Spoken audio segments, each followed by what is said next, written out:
J'accueille Antoine Henkens, responsable d'études comparatives alimentaires à l'INC, avec qui nous allons finir la matinée. Et nous allons aborder la question de l'information des consommateurs.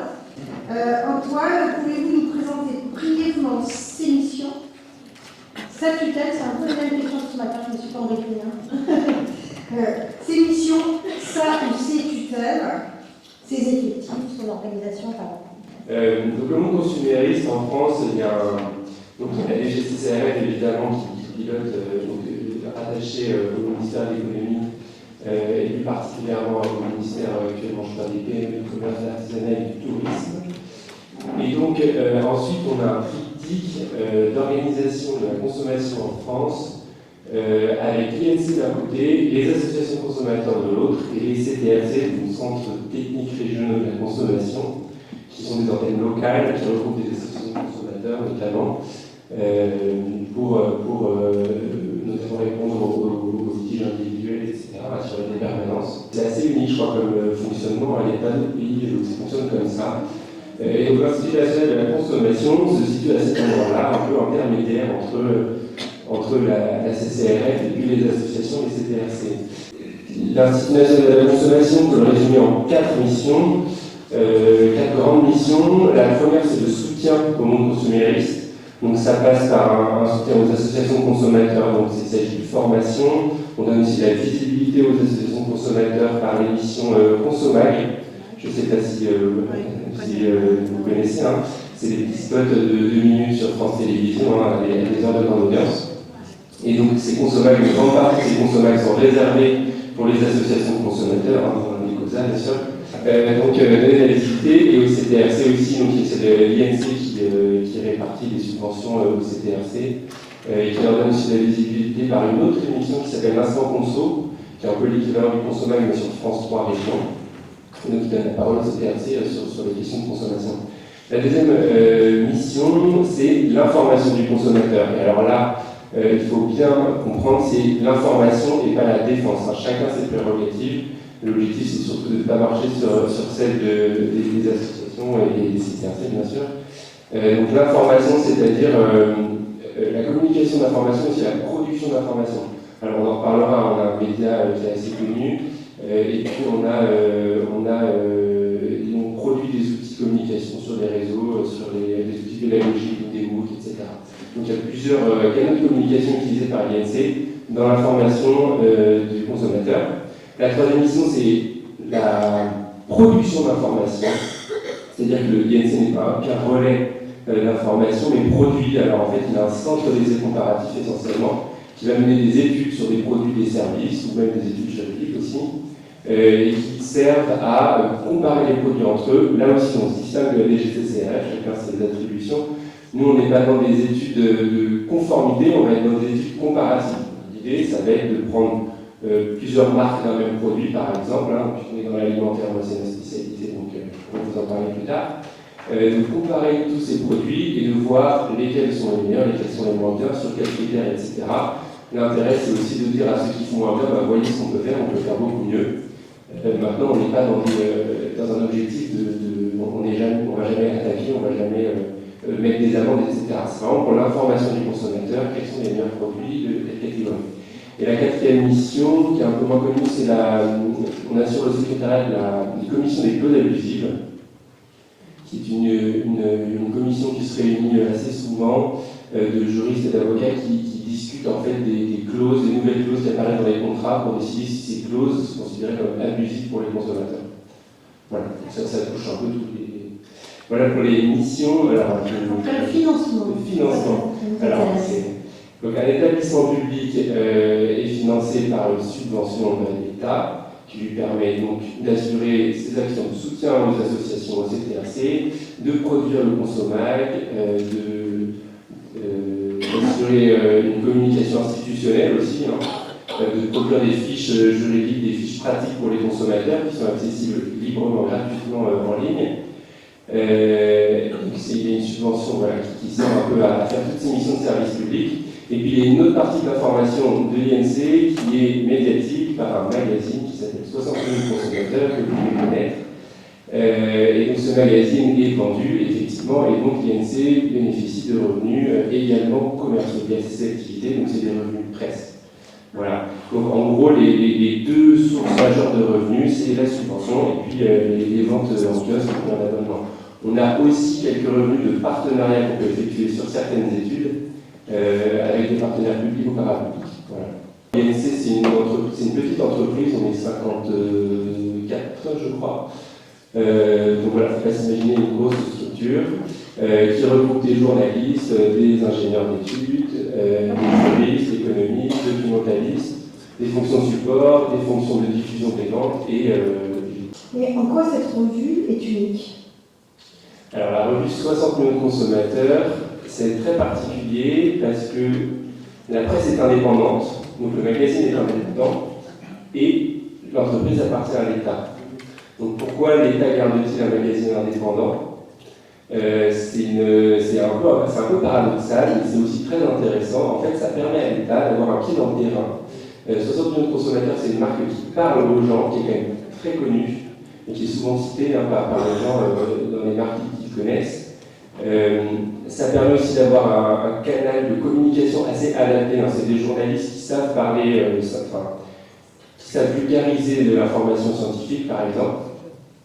Sachez qu'un message, une communication institutionnelle de l'État, ça n'aura pas forcément le même impact qu'une communication de la part d'un magazine que les gens apprécient, etc.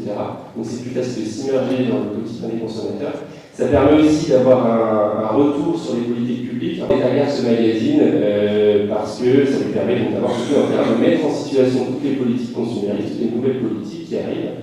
Et puis aussi d'avoir beaucoup de retours consommateurs. Nous, on bénéficie de beaucoup de gens qui nous écrivent pour nous faire part de leurs préoccupations ponctuelles ou alors générales, plus ou moins souvent, etc.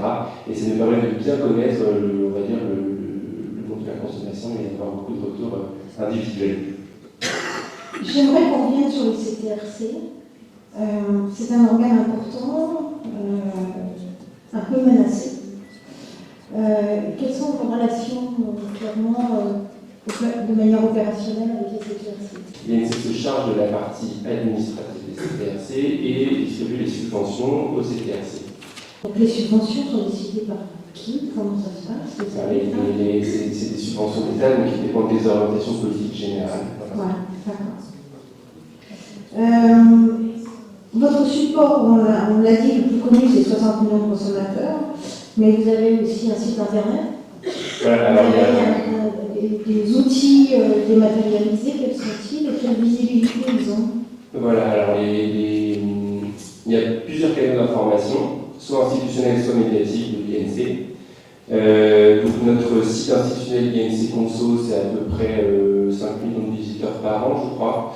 Donc vous avez accès à des fiches juridiques, à des outils simples pour calculer, je ne sais pas, l'augmentation de votre budget jeune à la consommation, pour calculer votre... on a fait des vitesses aussi qui permettaient de calculer votre débit internet, etc. Donc des petits outils. Et puis ça renvoie aussi vers les associations de consommateurs pour en cas de litige ou en cas de besoin de défense de droit. On a effectivement un magazine, donc j'ai dit 60 millions de consommateurs, c'est à peu près 2 millions par an d'exemplaires vendus. Donc c'est des mensuels de hors série. Donc en ligne aussi, non? Non, ça c'est papier. C'est papier. Et on a un site en ligne, effectivement, 60 millions de Mag, qui est le magazine, enfin le pendant numérique du magazine papier. On est à peu près à, je crois, 10 millions de visiteurs et 25 millions de pages vues par an.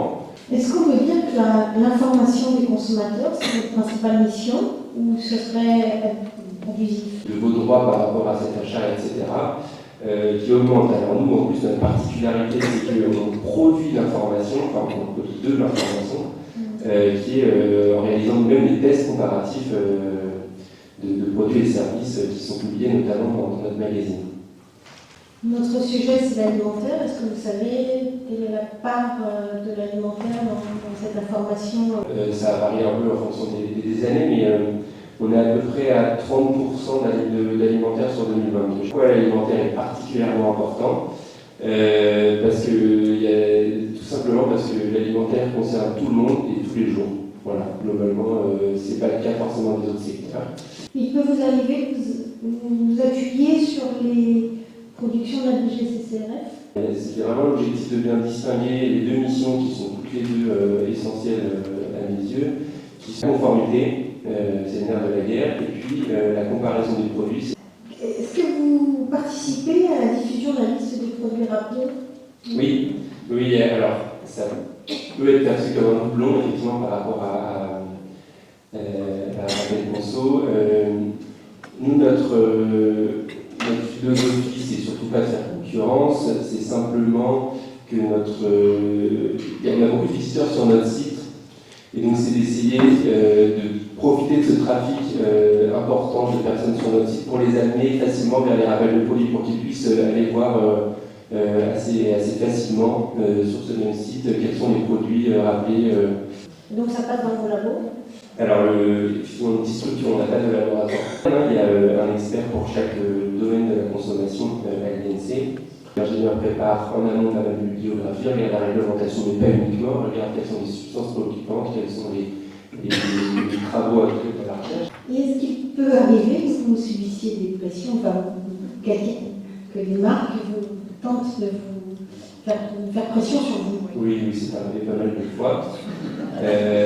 On n'a perdu aucun procès pour l'instant. Ça fait 50 ans qu'on est là, donc c'est plutôt rassurant. Voilà, dès que c'est un écho médiatique, forcément les enjeux économiques peuvent être importants. On peut avoir des pressions, soit sur la méthodologie effectuée. Dans quel cas, en fait, l'intérêt de nous, c'est pas de dire qu'on a fait la méthodologie que l'industriel voudrait qu'on utilise, c'est de dire qu'on a traité tous les produits de la même manière. Plusieurs procès. Alors, procès, non, moins que ça, mais vous avez beaucoup de courriers d'avocats, etc. En fait,